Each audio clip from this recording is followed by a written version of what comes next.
मेहरबानी।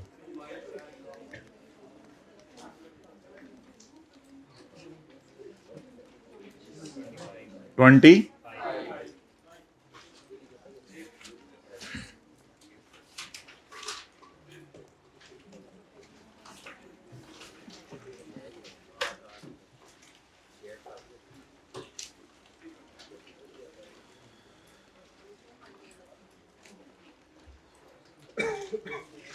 चैप्टर 5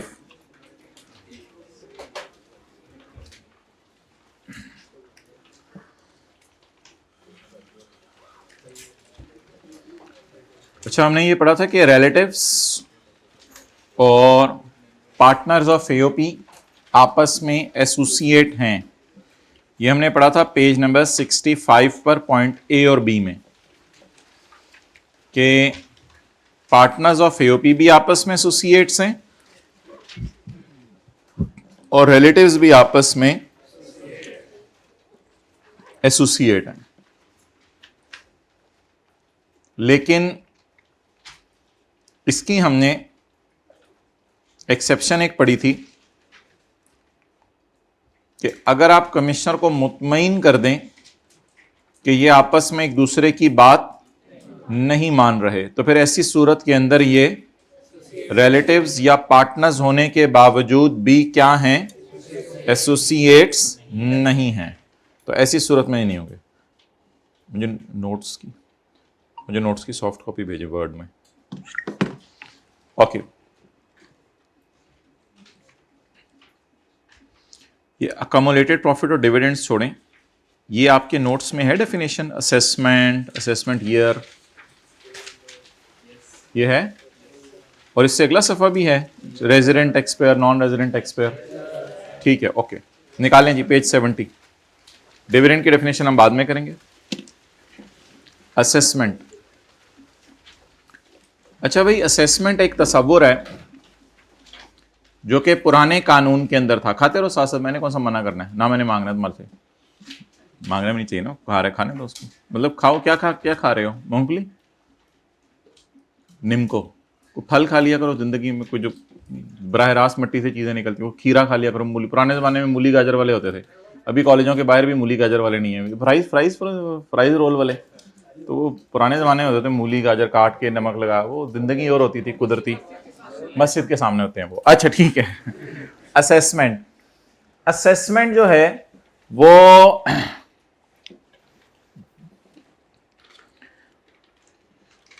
हम पढ़ेंगे चैप्टर नंबर 15 के अंदर। असेसमेंट दो किस्म की है, प्रोविजनल असेसमेंट, कच्ची असेसमेंट, और बाद में बदल देना, अमेंडेड असेसमेंट।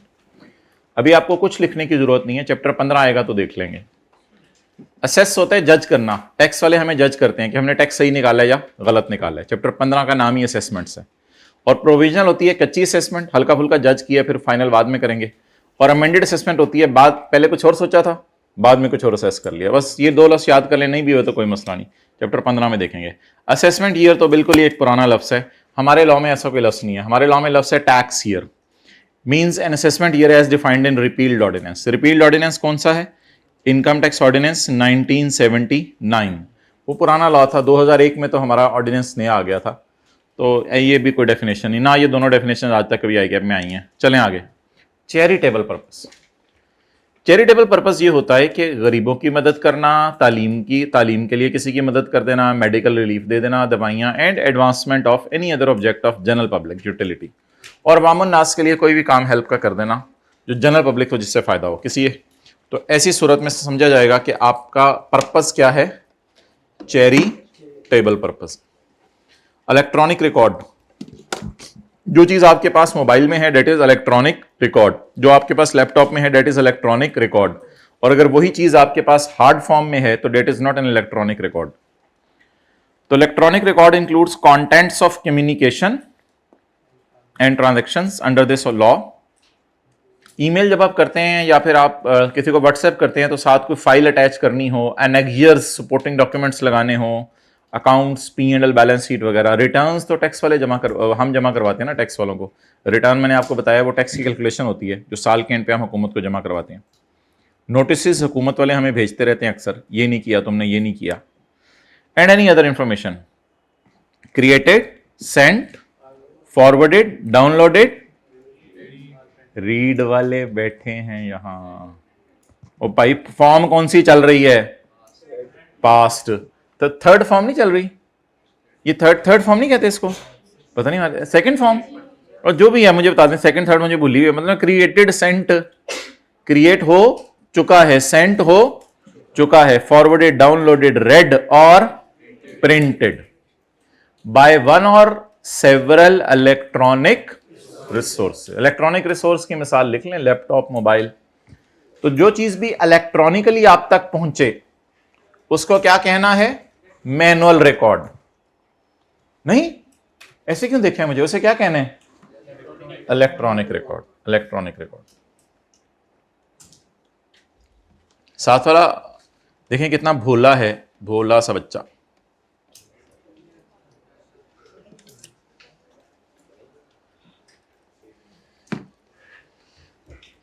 ओके,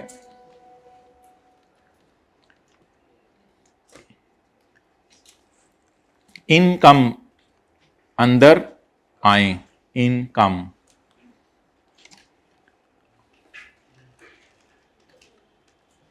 अच्छा, कौन कौन सी चीजें इलेक्ट्रॉनिकली भेजी जाती हैं? अटैचमेंट्स, एनेगियस, accounts, returns and any information created, sent, forwarded, downloaded, read और प्रिंटेड बाय वन और more electronic resources. Income, income से क्या मुराद है भाई? Any amount chargeable under this law. कोई भी अमाउंट लॉ के अंदर चार्जेबल है वो इनकम ही है। कई बहुत सी अमाउंट्स चार्जेबल हैं, property, capital gain. Any amount subject to collection और deduction of tax.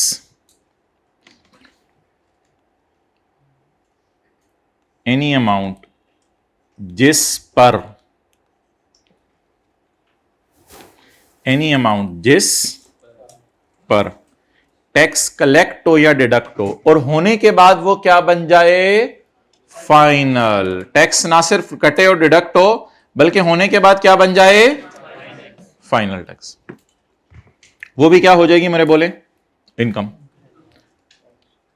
Bonus shares भी हमने पढ़ा था अदर सोर्स के चैप्टर में, ये फाइनल टैक्स रिजीम है। Any amount assumed as income, any amount assumed as income, कोई अमाउंट भी जिसको हम इनकम एज्यूम करें। कहां इनकम एज्यूम करें? बोले ना, under any provision of this law. आप कोई मिसाल दें, किसी अमाउंट को हमने एज्यूम किया हो इनकम। मिसाल के तौर पे कैश में लोन रिसीव हुआ, तो लोन आमतौर पे लाइबिलिटी होती है या इनकम होती है? लाइबिलिटी होती है। देख लो भाई, बात भी कर लो आप। रख के लाए बंदा, जो नीम को खाए में वो भी हजम हो जाए।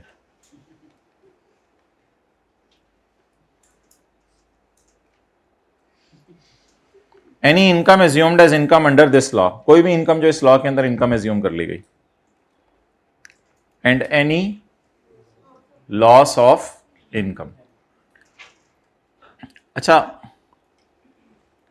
अकाउंटिंग वाले तो बोलते हैं प्रॉफिट एंड लॉस, लेकिन हमारे लॉ में जब इनकम का लफ्ज इस्तेमाल होगा तो उसका मतलब इनकम भी होगा और उसका मतलब लॉस भी होगा।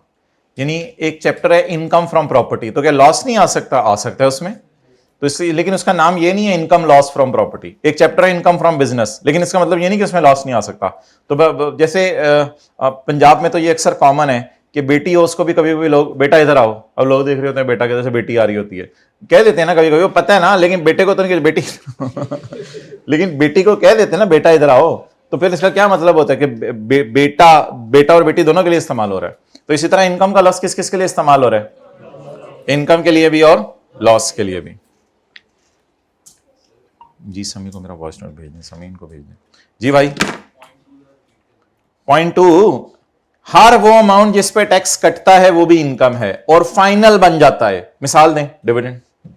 डिविडेंड पे टैक्स कटता है और कट के क्या बन जाता है? वो भी इनकम है। क्लास मुझे इम्बैलेंस ही लग रही है, आप आखिर में बैठे होते हो ना, ओ मुझे सबको ऐसे लग रहा है सब करीब आ गए हैं। और खैरियत से हो? उधर भाई बैठता था, आपका भाई बैठता था उधर? अच्छा, आप ही बैठते थे। कैसी फीलिंग आ रही है? न्यू एक्सपीरियंस है। अभी मैं जब इधर आके खड़ा होऊंगा ना तो फिर बताना। इनकम ईयर, इनकम ईयर एक पुराने लॉ में लफ्ज था, वो भी खत्म हो चुका हुआ है। अब इनकम और असेसमेंट ईयर की जगह सिर्फ एक ही लफ्ज है हमारे लॉ में, टैक्स ईयर। नॉन प्रॉफिट इदारा, नॉन प्रॉफिट इदारा means any person other than an individual. Individual non profit इदारा नहीं हो सकता। यानी सड़क पे जाते आप कहें मैं नॉन प्रॉफिट इदारा, मैनू चंदा दे, नहीं, you can not be a non profit इदारा, तेनू चंदा दे, तू आप चंदा है। सो नॉन प्रॉफिट इदारा means any person other than an individual. Punjabi समझ आ जाती है? तू आप चंदे हैं थे, कुछ समझ आते हैं की कर रहे हैं, तू बह जा। बह जा का क्या मतलब होता है? बैठ जा, खलो जा, ठहर जाओ, सोच, खलो जा, खड़े हो जाओ। मत मारी गई है, समझ आती है? ये मत मारी गई है, नहीं ये नहीं, ये क्लास को बताना बताऊंगा। मत मारी गई है यानी अकल से फारग हो गया, ये मतलब होते हैं, अल्फाज इस्तेमाल होते हैं। ऐसा ना हो कोई कह रहा हो मत मारी गई है तो आप कह रहे हो सुभान अल्लाह, सुभान अल्लाह, क्या खूबसूरत बात किया। पॉइंट नंबर 1, पुत्र तू क्यों नहीं हंसता? हंसो जरा। पॉइंट नंबर 1, नॉन प्रॉफिट इदारा बनेगा रिलीजियस पर्पस के लिए, एजुकेशनल के लिए, चैरिटी के लिए, वेलफेयर के लिए, लोगों की, जनरल पब्लिक की। यानी कि ये सारी बातें जनरल पब्लिक से आके मिल रही हैं। टा, पा, ची, पू। और for promoting N amateur sports. Amateur sports वो होती है ना जो पाकिस्तान में अभी जो है वो ज्यादा चली नहीं है। कौन सी वाली? बास्केटबॉल कर लेते हैं। भाई कहने बास्केटबॉल को बिल्कुल लिफ्ट नहीं करा रहे पाकिस्तान वाले, except handball, except recreational clubs. Recreational clubs को कहते हैं, मैं नॉन प्रॉफिट इदारा नहीं कहता। वेयर ज्वाइनिंग फीस, वो तो फिर प्रॉपर फीस लेके लोगों से पैसे कमा रहे हैं। Where joining fee for membership exceed 10 lakh for any class of new member. तो जब मेंबर एंटर होना हो तो मेंबरशिप फीस हमने उसकी कितनी रखी हो नए मेंबर की, लेकिन अगर 10 लाख से कम है और वो हल्का फुल्का, ये छोड़ देना, बॉल पॉइंट बाद में लिख लीजिएगा किसी सफे पे। तो मेंबरशिप फीस जब 10 लाख से ज्यादा हो तो वो नॉन प्रॉफिट इदारा, और अगर मेंबरशिप फी 3, 4, 6 लाख हो तो फिर वो खैर है, नॉन प्रॉफिट इदारा भी हो सकता है।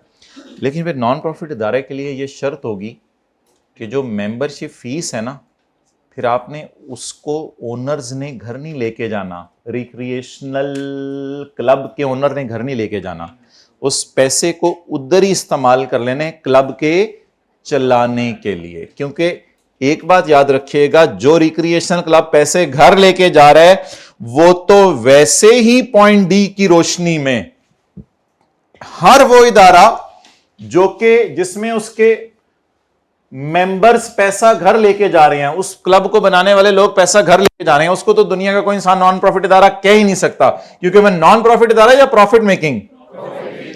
तो रिक्रिएशनल इदारे दो किस्म के हो गए। एक वो रिक्रिएशनल इदारे जो 10 लाख से ज्यादा फीस लेते हैं, पैसे वो भी घर नहीं लेके जाते हैं उनके ओनर, लेकिन हमारी नजर में वो नॉन प्रॉफिट इदारा नहीं है क्योंकि मेंबरशिप फीस बहुत ज्यादा है। और ऐसे रिक्रिएशनल इदारे जिनकी फीस 10 लाख से कम है तो वो नॉन प्रॉफिट ऑर्गेनाइजेशन है। तो हमने मेंबरशिप फी एनुअल तो नहीं लिखा हुआ, ज्वाइनिंग फी, ज्वाइनिंग फी पहली दफा जो एंटर होने के ऊपर होती है। नहीं रिफंडेबल नहीं होती। आगे चल जी,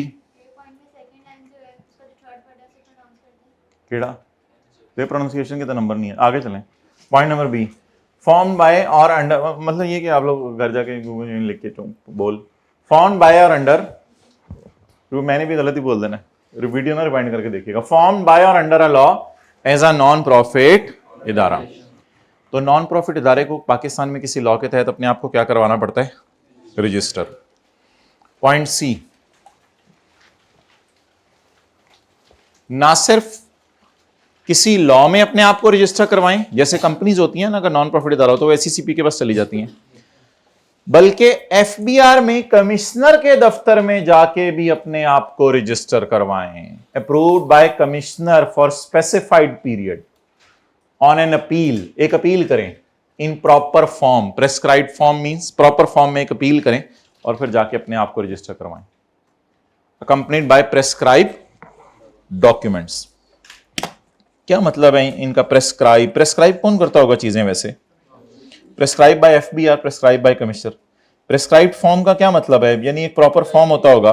प्रेस्क्राइब डॉक्यूमेंट से क्या मुराद है? यानी कि आप एक सफा जमा करवा दें, वो क्या क्या आप लोग कहते हैं, आर्टिकल्स, मेमोरेंडम, पता नहीं क्या कंपनी लॉ में कहते हैं, आर्टिकल्स जमा करवाएं कंपनी के। कंपनी ने करना क्या है, कंपनी का पर्पस क्या है, फिर कंपनी के जो प्रोमोटर्स हैं जिन्होंने शुरू किया ये नॉन प्रॉफिट इदारा, प्रोमोटर्स के आईडी कार्ड वगैरह, इस किस्म की चीजें जमा करवा दें तो कमिश्नर आपको क्या दे देगा? नॉन प्रॉफिट ऑर्गेनाइजेशन की क्या दे देगा? अप्रूवल दे देगा। और अगली शर्त यह है कि जो इस नॉन प्रॉफिट इदारे को चलाने वाले लोग हैं, पर्सन्स, ओनर्स का लफ्ज पता नहीं अजीब सा होगा, ओनर्स तो नहीं उनको कहते क्योंकि कोई बिजनेस तो नहीं है ये प्रॉपर। नॉन प्रॉफिट इदारे को चलाने वाले, वो 1 रुपया भी घर नहीं लेके जा सकते क्योंकि फिर वो नॉन प्रॉफिट इदारा नहीं रहा, वो तो क्या बन गया? Profit organisation. अब ऐसा नहीं, नहीं सैलरी भी नहीं। अब ऐसा इदारा मुझे बताएं जो नॉन प्रॉफिट इदारे की सारी शराइत पूरी कर रहा हो लेकिन फिर भी नॉन प्रॉफिट इदारा नहीं होगा क्योंकि एक्सेप्शन है।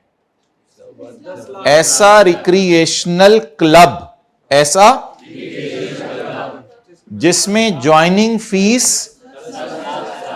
वो चाहे सारी शराइत पूरी कर भी रहा हो, वो चाहे स्पोर्ट्स के लिए बना हो, एमेच्योर स्पोर्ट्स के लिए भी बना हो, लेकिन अगर उसकी ज्वाइनिंग फी 10 लाख से, चाहे वो बी सी डी और ए वाली सारी शराइत पूरी भी कर रहा हो, उसको हमने थ्रो अवे कर दिया। किससे? और ऐसा नॉन प्रॉफिट इदारा जो कहे कि मैं 4 लाख रुपया जो है वो ज्वाइनिंग फीस रखी हुई है, तो फिर वो नॉन प्रॉफिट इदारा है। अच्छा, एक अजीब सी मिसाल सुने। एक ऑर्गेनाइजेशन है जो कि एक रिक्रिएशनल क्लब है, जिसकी ज्वाइनिंग फीस है 6 लाख, जिसकी ज्वाइनिंग फीस है 6 लाख, और owners frequently withdraw money, owners frequently money घर लेके जाते हैं। आप बताएं ये नॉन प्रॉफिट इदारा है या नहीं? क्योंकि ये कौन सी शर्त माना कि छोटा छोटा है, 10 लाख से कम है फीस, लेकिन मसला क्या है इसमें?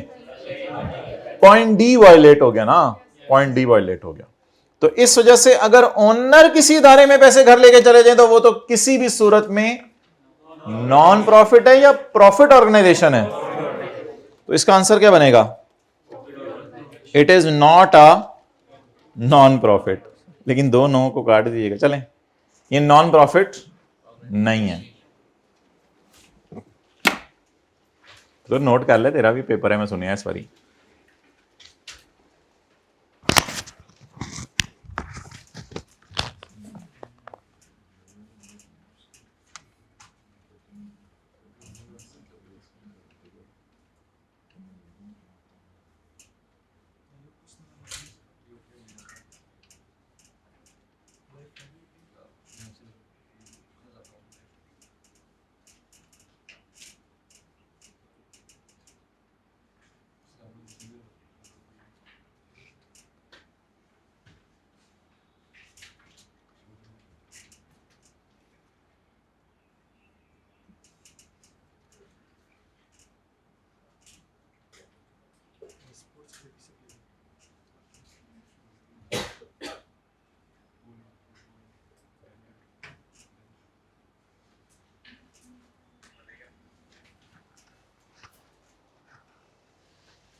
यार वो लेक्चर A1 नहीं अभी तक हुआ। अच्छा वो समीर को मैं कहता हूँ। चलें जी,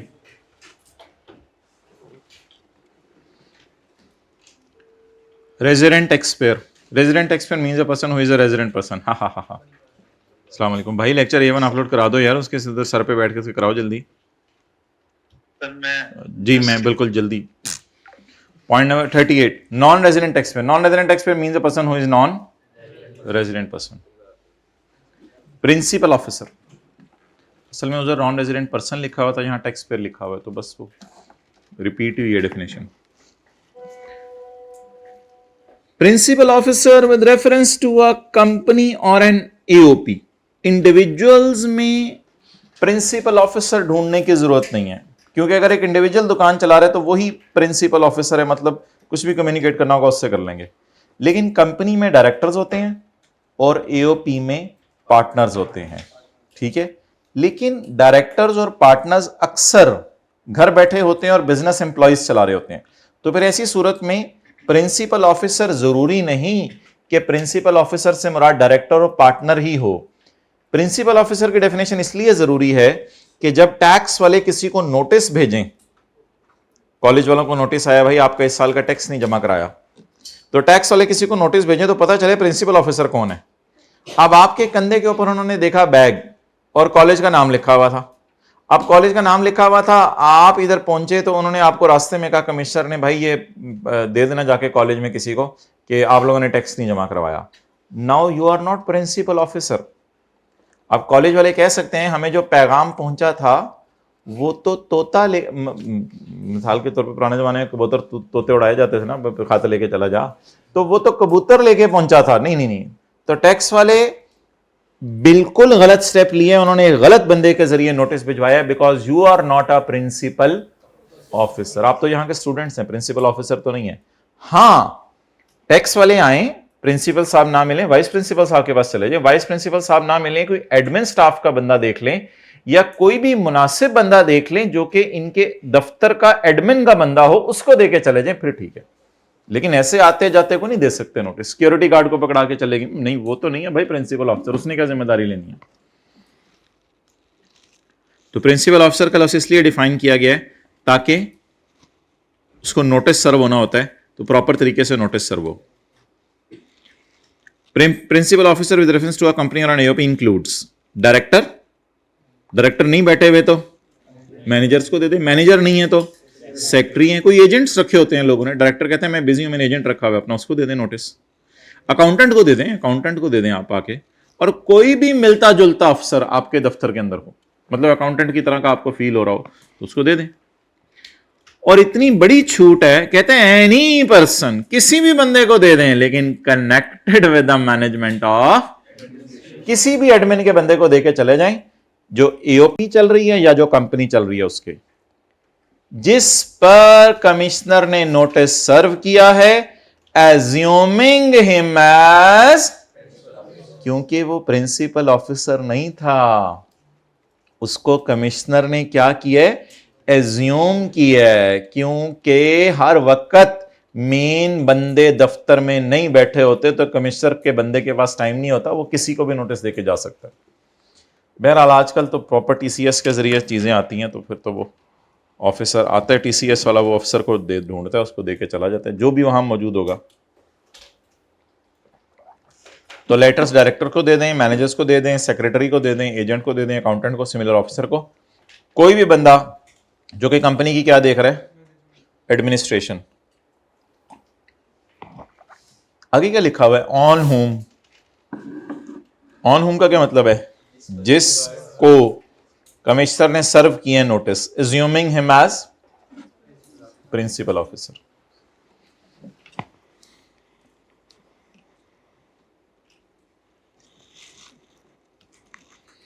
taxpayer, taxpayer means any person who derives an amount chargeable to tax. Taxpayer में कौन कौन आता है, कई दफा टैक्सपेयर आपको नहीं मिलता तो रिप्रेजेंटेटिव रखे होते हैं उन्होंने, एजेंट वगैरह। तो रिप्रेजेंटेटिव ऑफ अ पर्सन, मिसाल के तौर पे एजेंट,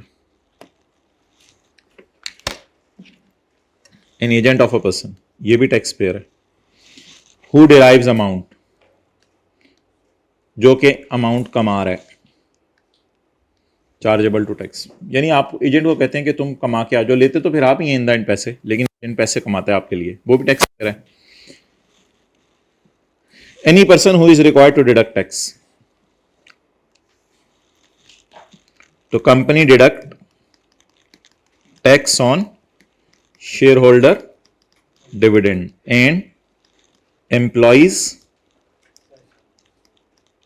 क्या कहें, अपॉस्ट्रोफी ऐसा आएगा ना, नहीं, एम्प्लॉइज सैलरी नहीं, एम्प्लॉइज ज्यादा नहीं, मैं एम्प्लॉइज अपॉस्ट्रोफी ऐसी आएगा मेरे तो ख्याल से, पता नहीं, अंग्रेजी ठीक है, वो फारक है, बस इतनी भी नहीं है।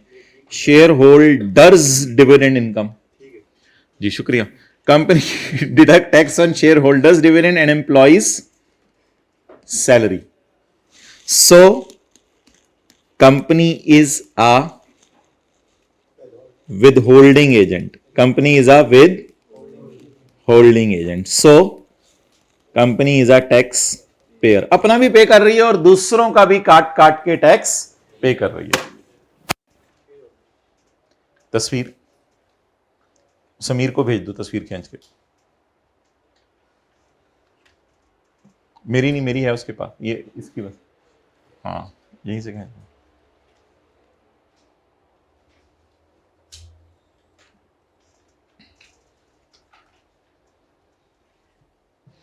अस्तगफिरुल्लाह,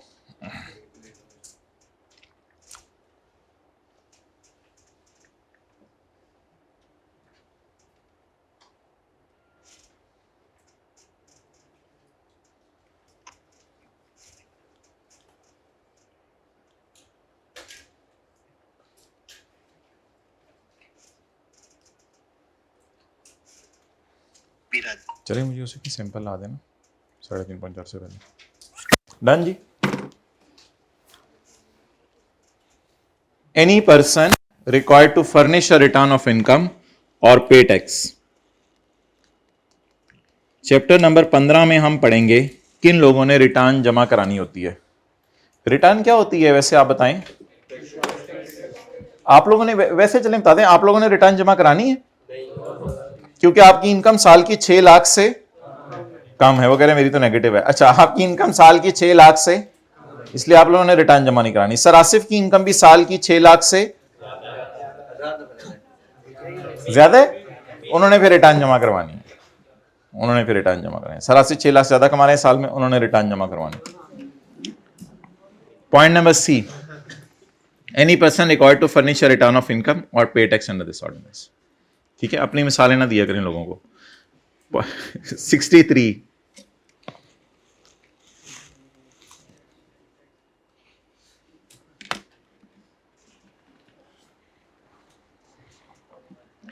अच्छा एक सच्ची चीज बताइएगा, कभी जिंदगी में आपकी किसी ने तारीफ की हो कि ताया बुआएं हों, फुफाएं हों, ये आपका बेटा माशाल्लाह बहुत नेक और बहुत अच्छा है, और अगला सवाल बड़ा क्रिटिकल है और टेक्निकल है,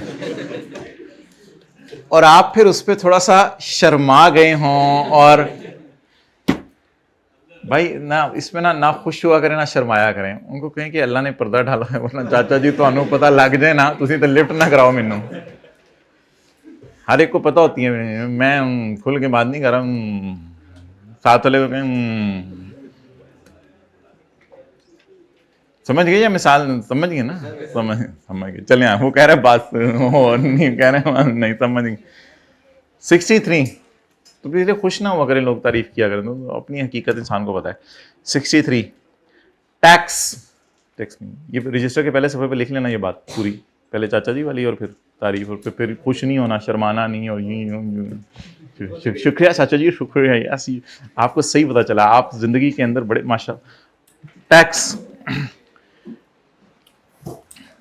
tax means any tax imposed under this law. कोई भी टैक्स जो इस लॉ के अंदर हम लगा दें उसका नाम क्या होगा? And includes any penalty, any fees और एनी अदर चार्ज और एनी सम और अमाउंट लेविएबल, पेएबल होती है ना, और लिख दिया मतलब तो ये पेएबल ही है, लेविएबल अंडर दिस लॉ। कोई भी पैसे इस कानून में देने हैं उसका नाम क्या होगा बोलें? टैक्स, बोर्ड 21 सेक्शन कौन से, वो तो नहीं हमने पढ़ा, कौन सा बोल रहे हो, पूछो ना। नहीं नहीं नहीं नहीं, वो टैक्सेस नहीं है, वो डिडक्शंस हैं। बोर्ड वो कुछ और है, वो हम देखेंगे। तो इस कानून में कोई भी टैक्स आपने जमा करवाना है, इस कानून के तहत कई दफा ऐसा होता है आप रिटर्न जमा लेट करवाते हैं तो हुकूमत वाले आपसे पेनल्टी मांगते हैं, पेनल्टी फी, ये सारे हमारी लॉ की नजर में क्या है, tax. Board, board means the white board which is on the left side on the class, नहीं, अच्छा, which is on the left side ना, आप लोग ऐसे बैठे हुए हैं, लेफ्ट मैंने बोला था क्या, नहीं आप लोग ऐसे थे ना, वो board means the federal board of revenue and include, इतने अदब से ना पढ़े, डेफिनेटली इतना क्या अदब, board means federal board of revenue, board से मुराद है federal board of revenue and includes a member of federal board of revenue. असल में फेडरल बोर्ड खुद तो कुछ नहीं होता ना, उसके जो मेंबर्स होते हैं, चेयरमैन वगैरह लिख लें, मेंबर से मुराद उसके चेयरमैन वगैरह, वही उसको चला रहे होते हैं ना एफबीआर को, तो वो भी एफबीआर ही हैं। अब एफबीआर को खुद तो कुछ नहीं है, वो तो इदारा है, अंदर तो बंदे होंगे, तो बंदों को भी बोर्ड कहा जा रहा है। तो board means the FBR and includes the member of FBR to home powers of the board have been delegated, बंदों को बोर्ड की पावर्स दी गई under section 8 in federal board of revenue act 2007। चलें जी निकाल लें, बस बहुत होगी, अब सैलरी का चैप्टर निकालना, बस ये चैप्टर 5, बस अब हम भाई वो सैलरी के चैप्टर उन्हें कहें नोट्स ला दें। बोर्ड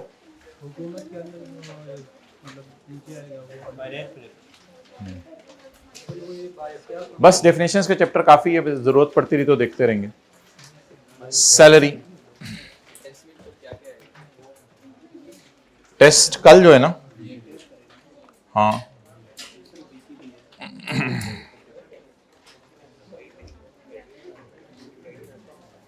अस्सलाम वालेकुम, टेस्ट में कर लो टैक्स के इनकम फ्रॉम, कौन सी टैक्स रेट्स का चैप्टर कर लो, बस टैक्स रेट्स का चैप्टर कर लो, और न्यूमेरिकल में तो कोई भी चैप्टर आ सकता है, थ्योरी में टैक्स रेट्स का चैप्टर। ओके, एम्प्लॉय, एम्प्लॉय होता है नौकर, एम्प्लॉय होता है ना कर, ना कर नो कर, एम्प्लॉय वो होता है जो क्या कहता है, नो यस कर नीचे खाना, अच्छा अच्छा कपड़े गंदे हो गए थे। Employee means any individual engaged, हर वो बंदा जो इंगेज्ड है, ओह सॉरी इन एम्प्लॉयमेंट। तो किसी को नोट्स चाहिए सैलरी के चैप्टर के, मुझे चाहिए, और किसको चाहिए?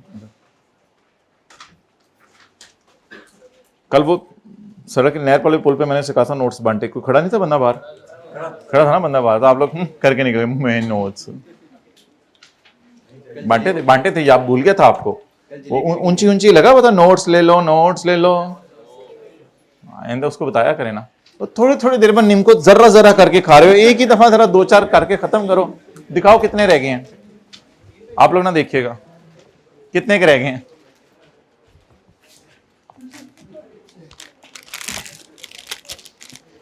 ज्या, क्वालिटी इज आवर रेसिपी, अल्लाह अकबर, रेसिपी में क्वालिटी डाली है इन्होंने पुत्र, quality is our recipe, product of Pakistan, मुंतज मिन Pakistan, ISO 9001 certified company, family food products, 4 kilometre Bahawalpur bypass Bahawalpur. आपको इतनी इंफॉर्मेशन थी स्निमको के बारे में? Bahawalpur road Multan Pakistan, phone number ये। इंग्रेडिएंट्स, अच्छा जी इंग्रेडिएंट्स देखें जी, बिस्मिल्लाहिर्रहमानिर्रहीम, yellow pea flour, palm oil, peanuts, peanuts हाँ है, पीनट्स है, इतना ऑयल होता है इनमें, ना खाया करो इनको। Peas, pulse, red chilli, wheat flour, black salt, काला नमक, माल्टे, साथ स्पाइसेस, चिल पाउडर, ओहो chill powder, chilli powder.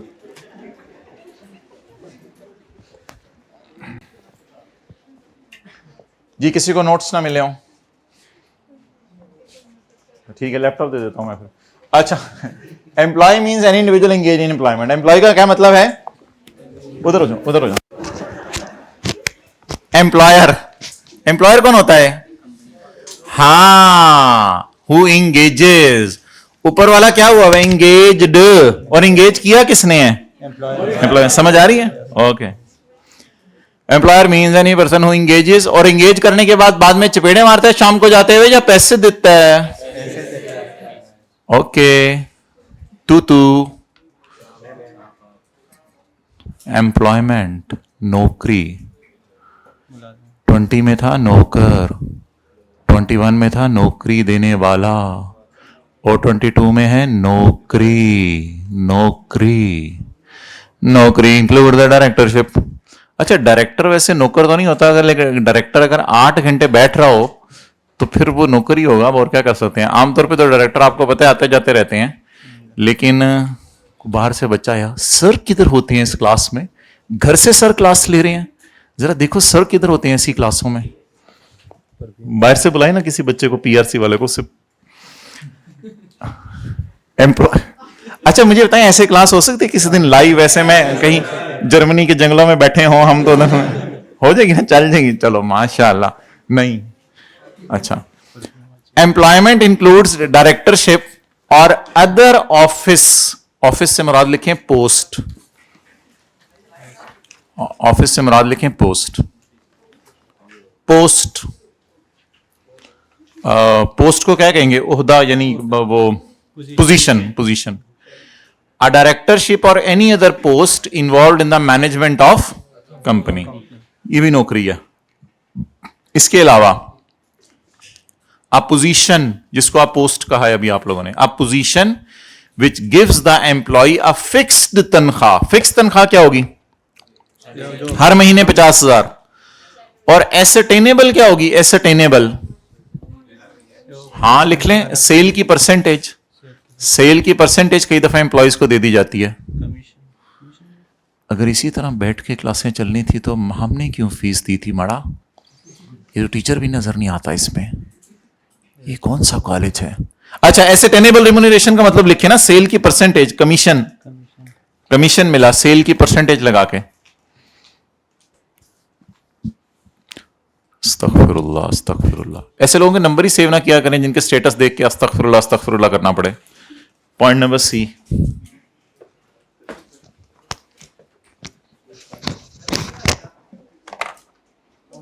Sir पीछे आ जाए, और कुछ बात?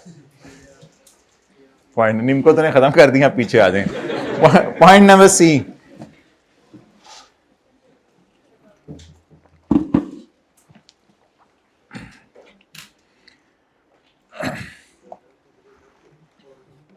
एक होता है जबान का सवाल, किसी से कुछ मांगना, मुझे खिला, वो तो उलमा ने बिल्कुल ही जायज़ नहीं लिखा हुआ। एक होता है दिल का सवाल। दिल का सवाल ये होता है कि उसके पास आप बैठे होंगे, थोड़ी थोड़ी देर बाद आ रहा है, थोड़ी सी मुझे ऑफ़र कर ही देगा, तो ये भी उलमा ने मकरूह लिखा है कि ऐसा खाना खाने से जिस्म में नूर पैदा नहीं होगा। ये मकरूह है कि दिल में आए, अब मुझे खाला जी तो कुछ खिला ही देंगी आज, मामू जी तो कुछ, दिल में भी सवाल ना आया करे किसी के घरों में जाके। Okay, point number C, holding और ऐसे ही लोग फिर बाहर निकल के बातें कर रहे हैं, जो कुछ पूछा ही नहीं हमारे से, कुछ खिलाई ही नहीं। पॉइंट नंबर सी, होल्डिंग और acting in any public office. Public office नीचे हमने लिखा हुआ MNs MPs वगैरह होते हैं। ऑब्वियसली भाई ये एम्प्लॉयज तो नहीं हम इनको कहते हैं, लेकिन ठीक है, गवर्नमेंट के ये एम्प्लॉयमेंट में है, शायद इस वजह से उसने डाल दिए। तो MNs MPs को भी कई दफा मीटिंग के कुछ फीस फूस मिल जाती है, तो वो इनकी सैलरी ही होती है। तो एम्प्लॉय क्या है ये हमने पढ़ा, एम्प्लॉयर क्या है ये हमने पढ़ा, और फिर इसके साथ हमने बस, और नीचे कुछ नहीं पढ़ना, बस बेशक इधर ही MP MNA लिख लें। डब्बे में कुछ पढ़ना होगा हम खुद पढ़ाएंगे। अच्छा, अब जी सैलरी के चैप्टर में एक बड़ा इंपॉर्टेंट कॉन्सेप्ट है, वो ये है कि सैलरी का चैप्टर सारे चैप्टर से हट के है। जी सर बिल्कुल, चैप्टर 7 इसीलिए शायद इसका नाम है। नहीं, सैलरी का चैप्टर ये कहता है कि अगर एक बंदे ने 2025 में नौकरी की 12 महीने और 2026 में भी नौकरी की 12 महीने। कमाल न्यूमेरिकल आते हैं सैलरी के चैप्टर में से, और सैलरी के चैप्टर का मेन न्यूमेरिकल आता है कि 2-4 एडजस्टमेंट बीच में जो है कैपिटल गेन प्रॉपर्टी की भी डाल देते हैं। असल तो न्यूमेरिकल सैलरी का आता है। अच्छा 2000 ये चैप्टर साथ 2-4 दिन प्लीज, 2-4 दिन तो कर लेना है ना। ये चैप्टर साथ कर तो है कोई ऐसा जिसने सोचा था भी चैप्टर शुरू होने, तो ये जरा साथ पिछले दिखा रहा है, ये जरा साथ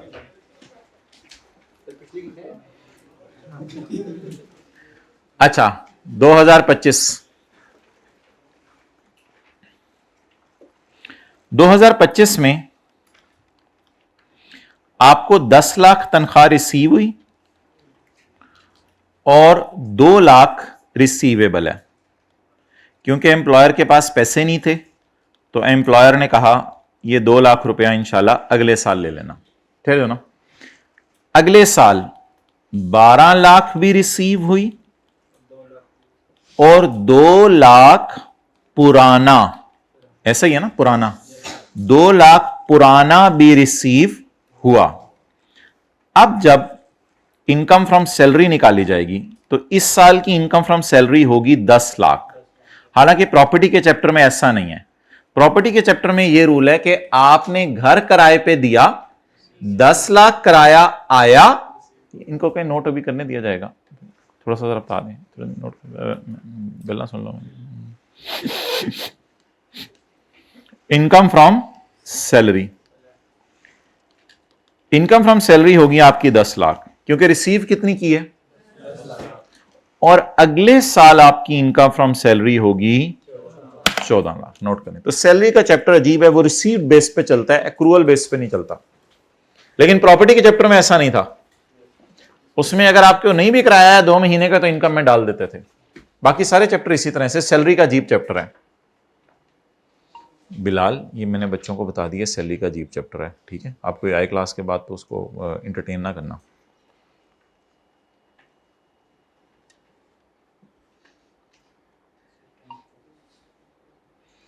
ये वैसे मुझे समझ नहीं आ रही इस बात की, बिल्कुल मेरी समझ से बाला तर है। हालांकि अच्छे खासे अरसा हो गया मुझे अपनी ज़िंदगी का, लेकिन ये बात मुझे अभी तक समझ नहीं आ रही कि क्या हुआ है।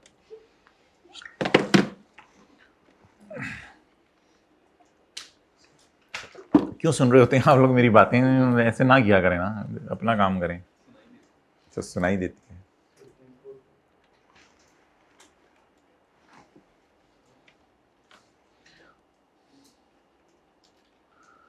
और देखो, आप पिछले सेशन में भी मेरे साथ टिके थे, ऐसा ना किया करो यार। मुझे तो मैं, चलो डिलीट कर, ठीक है जी, चलें आगे।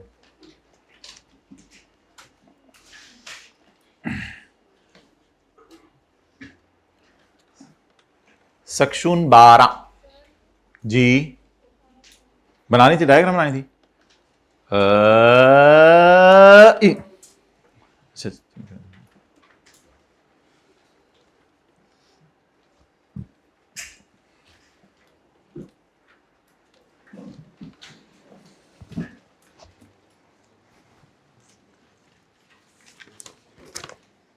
मैंने खोला अगला सफा।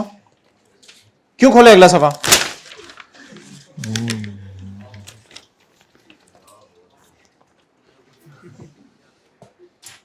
मैंने खोला अगला सफा, बहुत छेती है तीनों। सलेरी,